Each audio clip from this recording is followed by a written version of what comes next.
Hello and welcome to instruction video number 1 for the Superjig 2.0. In today's video I will show you how to cut standard box joints on this jig, but what I show here today is pretty much enough to master any joint on this jig. Naturally, this video is much longer than the ones that follows. In this video I will go through every step in detail, while in the instruction videos that follows after this one I will skip a few steps here and there already shown in today's video. Before watching this, I strongly recommend that you watch the presentation video for the jig, where I go through the jig and its features. Then you will have a much better understanding of what I show here today. As mentioned in the presentation video, this jig, as the only jig in the world, cut box joints on every 0.5 mm finger width without any blade change or changes to the jig itself. But you will need different amount of colored pins to run different finger widths, and we will start with going through that. So here is the magic board describing all kinds of box joints. I place a link to a picture of this in the video description. So what do I have here? I sketched different types of joints. These are pins and these are cutouts. That's pin and cutout. And then on this side I describe the number of colored pins needed to make each joint. So if one pin and one cutout is evenly divided by 4, you need 2 colored pins. These are typically the even millimeter numbers box joints. If we go to the next one, a pin plus a cutout is evenly divided by 2, then you need 4 colored pins to run this joint. And this is typically the odd millimeter box joints. And in the final example, a pin and the cutout is evenly divided by 1, then you need 8 colored pins to run this joint. And this is typically the 0.5 mm number box joints. I should point out here that the pin and the cutout doesn't need to be identical, and I try to illustrate that with these unsymmetric sketches as well. So these rules also apply to this narrow wide pin variants, as long as you don't vary the finger width itself. The pattern or variation box joints, where the finger widths are varying along the width of the workpiece, will have their own rules and their own video. With some experience on this jig, it's not more difficult to run it with 8 colors than 2 colors, but as beginners you maybe shouldn't start with 8 color variants. Today I will make 11 mm box joints, the odd millimeter ones, and according to the table I just showed you, that will require 4 colored pins. I have prepared some work pieces for this that are 99 mm wide, and that will give me 9 box joints of 11 mm. It wouldn't really matter if this was 98 or 100, as I will show in the extra tips, but let's start with 99. I always use an odd number of box joints, and that is to get this even look with face grain on both sides here and end grain on both ends on this side. Personally, I don't like this look at all of even number of box joints where you have end grain here and face grain here, but that's of personal taste. I will be doing quite some whiteboard sketching in these instruction videos, and in all these sketches the workpiece is seen from this side, the front side of the jig. And what I refer to as the 0 position is this position here, when the left side of my saw blade is aligned with the left side of my workpiece. And then when we make the cuts, the workpiece travels in this direction, and in the sketches you could see this as the saw blade works its way through the part from left to right. I will also mention the word kerf numerous times in these instruction videos, and what I then refer to is the width of a groove that your saw blade cuts in a piece of wood. This dimension is usually written on your blades. This one says 3.2 mm, but you can expect the real world kerf to be slightly wider than that. A good way to start though is to use the kerf that's written on the blade, and then when you use this jig for 20 minutes you will become an expert on your actual blade curves. It's time to calculate the pin positions for our joints, and I will make a new whiteboard sketch, and you will find a link to this sketch and all other sketches in these instruction videos in the video description. This is the method that I nowadays use for all joints on this jig. The only exception from that is if I'm cutting a single tenon. All other joints, this is the way I do it. I start by sketching up my joint with the correct number of fingers, and I sketch the one that begins with a cutout on the left side. And then I place the 0 over on this side, and then I calculate my cut position from that 0 position So for an 11mm box joint, I increase this number by 11 for each position. Then what you see written down here is pretty much the only thing you need to remember to master this jig. We will start our cuts at a given number up here, and we will end that cut at the number minus the saw blade kerf. So if this is the saw blade, we start in this position at the number, and we end that cut in this position at the number minus the kerf. Then we go to the next point, we start at the number, and we end that cut at a number minus the kerf. As the kerf I chose 3.2 millimeters. I know my kerf is slightly wider than that, but I also know I told you to start with what's written on the saw blade, so I will start with that and then I'll show you how to trim for the actual kerf. So I go ahead and do these calculations for our joint. We start in this point at the number, that's 0, that was easy, and we end that cut in this point at the number minus the kerf. 11 minus the kerf, that's 7.8.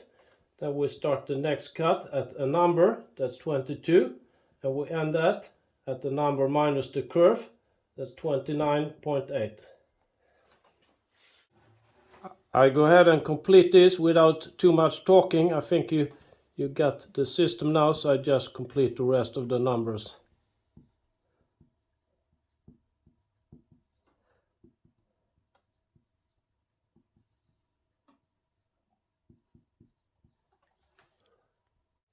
And then a quick rehearsal, what I said in the beginning, odd millimeter box joints will require 4 colored pins. So I will put the green pin on the 0, a red pin on the 7.8, 22 will have a blue pin, and 29.8 will have a black pin. After we reach the number of required pins for a joint, in this case 4, the process will start all over again with a green pin, a red pin, blue pin, black pin, and so on. These pins are identical to these ones. If you have layout lines on your work, you could skip to make these calculations and instead use the layout lines for making the template, but I find it much quicker to just make the calculations. Quick view what a layout line based version looks like. Same numbers over here, and I would still set out my color dots on the sketch. I would just skip these numbers. I guess that some of you thought that this looked complicated with all the numbers and colors and so on, but this is really super simple. Once you've done this a few times, you sketch up a new joint and calculate your pin positions in under a minute. Let's head over to the jig and set it up for the cut and make the template. I start by setting the blade height. This is easier to do before you clamp your workpiece to the jig, so I use an offcut for this, and I set the blade height to be just above my workpiece thickness. As mentioned over at the whiteboard, when you make a new joint, you could also have layout lines on one of your workpieces. They could be a good backup when you make the template. The piece of tape here is to indicate the reference side on my workpiece, and this side will be facing the flange in the jig.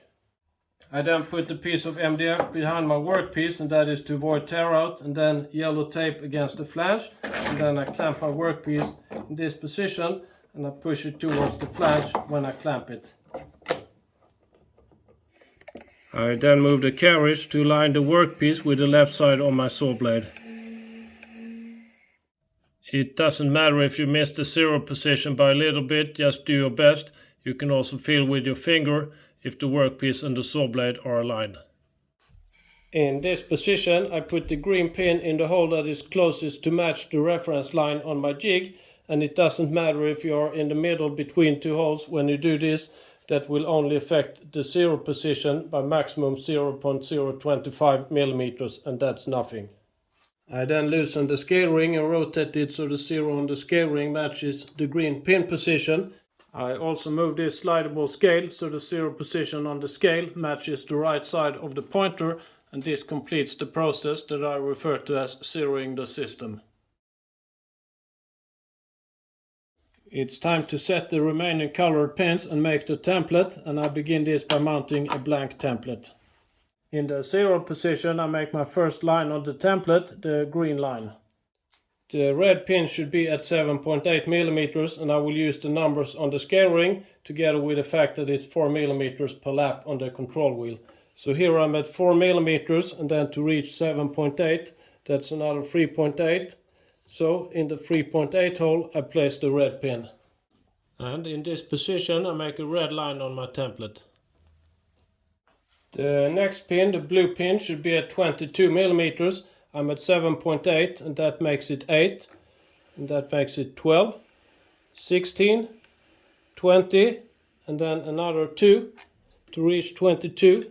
So in the 2.0 hole I place the blue pin. And here I make a blue line on my template. The final pin, the black one, should be at 29.8. We are at 22. Next time we pass the green pin, that's 24, that's 28, and then another 1.8 to reach 29.8. So in the 1.8 hole I place the black pin. And you guessed completely right, in this position I make a black line on my template. That was all the pin positions. Now it's a matter of completing the template, and then we can go ahead and cut our first joint. I will show you two methods for completing your template. The first one is based on that you have layout lines on your part. So if you lean over the jig, you can see the layout lines down here, and you know the next cut should start at the green pin. So when you approach that line on the workpiece, there should come a green pin somewhere, and it's this one here, perfectly matching. And in that position I make a green line on my template. And using the same method, I know this cut should end at the red pin, so I look down. There should come a red pin in that area, and it's this one here. So in that position I make a red line on the template. Here I must point out that you have a lot of margin to identify the correct pin when you do this. So for instance, the latest one, I was looking for a red pin in this area of the layout line, and if I didn't know if it was this red pin or this red pin or this red pin, there is 4 millimeters for each turn on the control wheel, and you easily see if you're off your layout lines by 4 millimeters. The other method doesn't require any layout lines, and here instead I rely on this slidable scale that I have up here together with the numbers that I calculated earlier. So next pin should be a blue one at 66 millimeters. So I look up here, when I approach 66 there should come a blue pin, and it's this one here. The next pin should be a black one at 73.8. So I look up here, when I approach like 73, 74, there should come a black pin. It's this one here.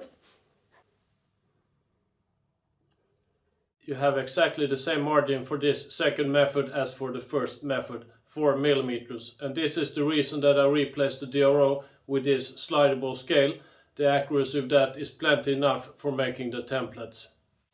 So method 1 with the layout lines, or method 2 with the numbers, or maybe a combination of both. Well, in the beginning it's maybe good if you have layout lines as a backup when you make the template. I never have layout lines anymore for simple joints like this. The number system is just quicker to use. I go ahead and hatch the areas between my lines. A hatched area means that I should cut in this area and widen my cuts. I note my pin positions as well on the template, and with that this template is completed. It's time to cut the first row of box joints, but before I do that I would like to mention a few things. In the forward direction I always push the jig to the same stop position, and it's this stop here. But then, depending on how thick my workpieces are, the jig needs to travel more or less backwards to clear the blade. And I use this mag switch feather board to set the backward travel of the jig, and this is only to limit the amount I have to push the jig forward and backwards. And then for a box joint design, where I have a cutout both on this side and this side, I will start cutting before my first pin on this side, and I will end cutting after the final pin on this side.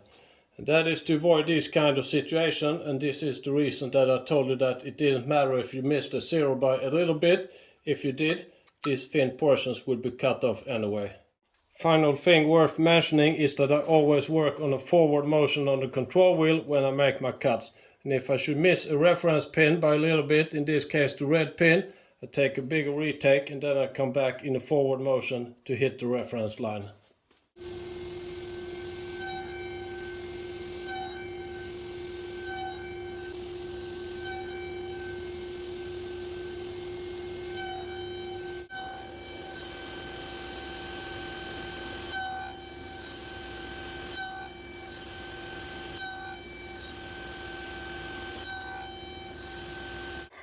So then the first one was cut.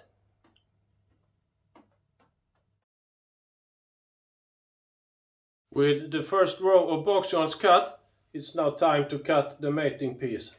Just as before, yellow tape against the flange and a piece of MDF behind my workpiece, and then I clamp it in place.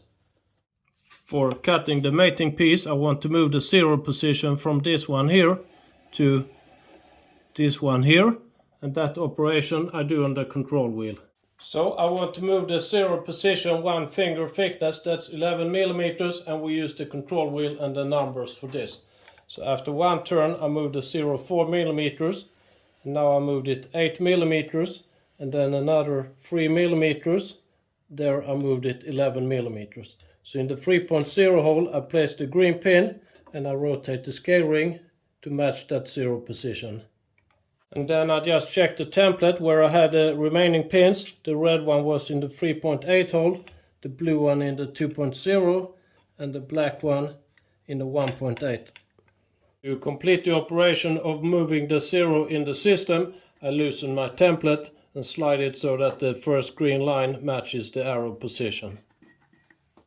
Here for the mating piece I actually have one more cut position than I have fingers. So I would tape over the final one. I don't want to cut into that one.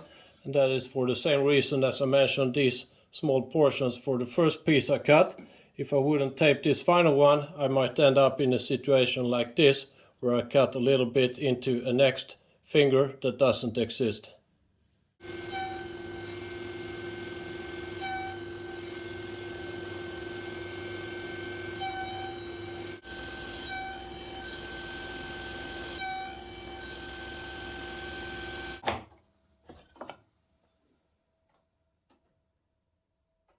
So it's time for dry fit, and it's most likely on the loose side due to the fact that I chose the blade curve written on the blade rather than the actual curve that the blade cuts. But let's try it out. Yellow tape against yellow tape. This should go together real easy, and it does. You maybe don't see any gaps anywhere, but the fit is a bit on the loose side for my taste. So I will now show you how to trim this joint for the actual blade curve. The first thing you can do to get a feeling for your actual blade curves and how much you need to trim the joint is to measure your pins or cutouts. So I go ahead and measure my cutouts, and I believe they're all around 11.1 millimeters. 11.10 on the cutouts means that the blade cuts about 0.1 millimeter wider than what's written on the blade, which was 3.2 millimeters. So it means the real curve of this blade is around 3.30 millimeters. I go ahead and mark my cut sides with a blade curve that was chosen for that side, 3.2 millimeters. I will now cut the remaining sides, and for those I want to finish my cuts slightly earlier than I just did. Finishing my cutouts earlier will give a tighter fit, as it will decrease the width of the cutouts and at the same time increase the width of the fingers. To finish my cuts earlier, I will adjust the stop pin positions, the red pin and the black pin. So the first cutout goes from this green pin to this red pin, and to finish that cut earlier I will move the red pin in the counterclockwise direction. If I move the pin 2 holes, that's 0.1 millimeter, and that's how much we were off on the curve. So moving it 2 holes, I adjust the dimensions 0.1 millimeter, and I will get pins and cutouts of exactly 11.00 millimeters. And that will give me a very tight fit that would be hard to assemble. So I only move the stop pin 1 hole, 0.05 millimeters. This means although the real blade curve is 3.30, I use a value of 3.25 to give me some margin. I then do the same for the other stop pin, the black pin. I move it 1 hole counterclockwise, 0.05 millimeters. If your first joint was too tight rather than too loose, as mine was, it's just as easy to adjust for that. Then you just move the stop pins in the other direction, clockwise. I will now go ahead and cut the remaining 2 sides with the new pin positions. This will look exactly as before, so I will not show that. I cut the remaining 2 sides, and here I wrote curve 3.25. That's what it was after I moved my pins 1 hole. So I go ahead and do the same measurement as before I measure the cutouts. These used to be 11.10, and now I adjusted 0.05.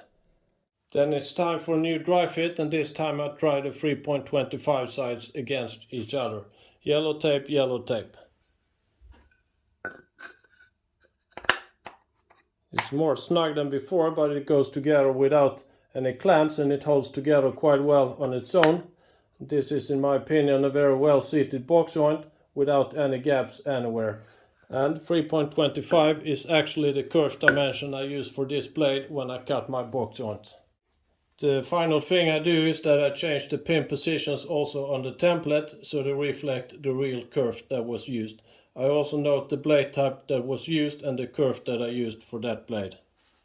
This process of adjusting the pins to find out the blade kerf that gives you a perfect fit is nothing that you do very often on this jig. You maybe do it once and then you know your blade kerfs from then on.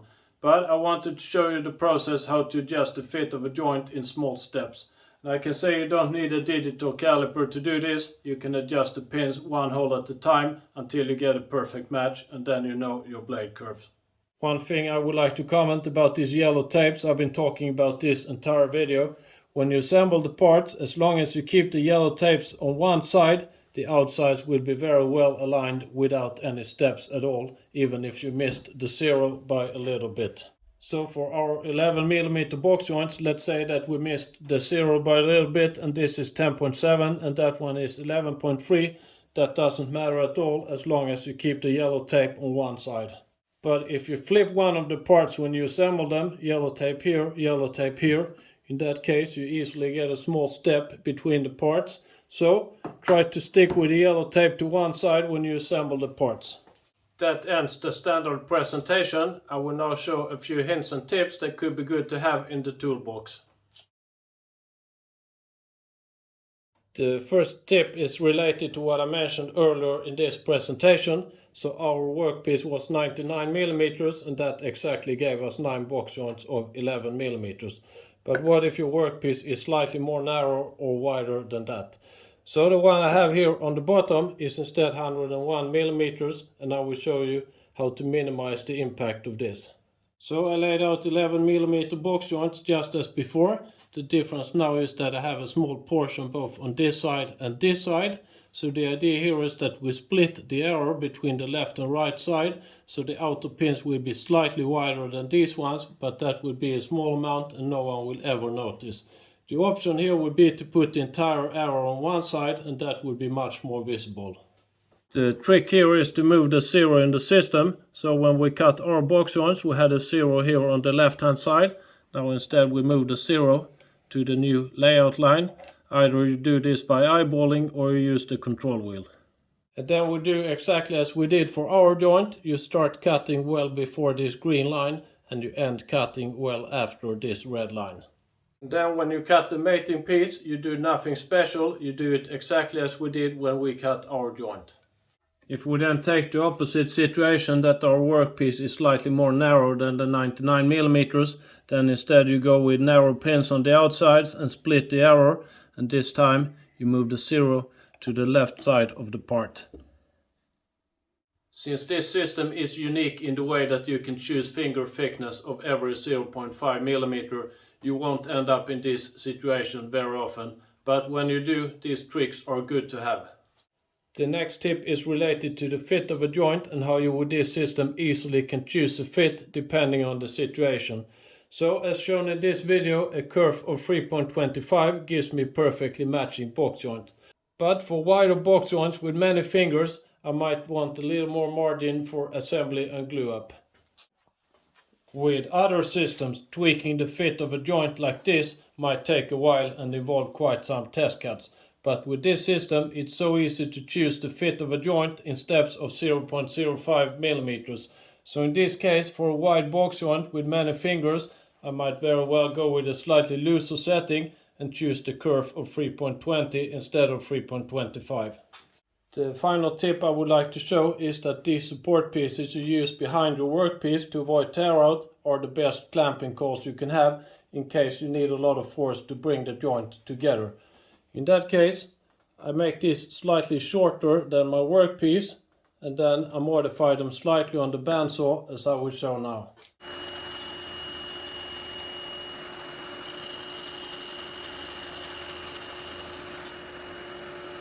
Since the support piece or clamping coil was a bit short, I already had a margin here in the bottom. And then I cut the sides slightly on the bandsaw, and then I have margin sideways as well. So if I now use this as a clamping coil and apply pressure directly over the fingers where I want to have it, I have some margin to make sure that the clamping coil only pushes on the fingers and not between them. I would say usually these custom clamping coils are not needed. Most often it's enough to apply pressure inside the fingers. But for those occasions when you need extra force directly on the fingers, this is a good trick to have in the box.